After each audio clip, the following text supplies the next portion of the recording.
Vazhdon të mbetet jashtë funksionit sistemimi i ndriçimit të rrugës pas kodrave të Tepës, e cila lidh Ajasmin me lagjen Mark Lula dhe Ana Sjelltas. Të gjithë elementet e rrjetit të ndriçimit në këtë rrugë janë të dëmtuar pa u vënë akoma në punë, ndonse janë instaluar që në prill të vitit 2022, periudha kur përfundoi dhe asfaltimi i kësaj rruge. Rruga është lënë në mëshirë të fatit dhe rrjeti i ndriçimit ka degraduar deri në atë pikë sa sot mbetet vetëm shtyllat. Qytetarët banor të kësaj zone kujtojnë se edhe pse ndriçimi u instalua, ai asnjëherë nuk u vu në funksion, situata që vazhdon dhe sot 3 vite pas përfundimit të projektit.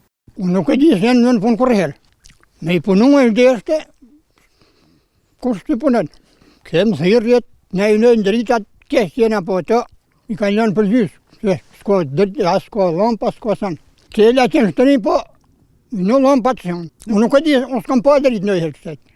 Mirëmbajtja e kësaj rruge me të gjithë elementet e saj është detyrë e Bashkisë Shkodër, e cila mban dhe përgjegjësinë në rregullimin e sistemimit të ndriçimit. Është pa justifikueshme zvarritja në këtë rast pasi kjo rrugë ndodhet në periferi të qytetit dhe ka mjaft të domosdoshëm ndriçimin gjatë natës, pasi ka të bëjë drejt për drejt me sigurinë për qytetarët. Kemi të bëjmë një investim që ka kaluar 3 vite dhe ende nuk është vënë në funksion për komunitetin, e pa justifikueshme kjo zvarritje.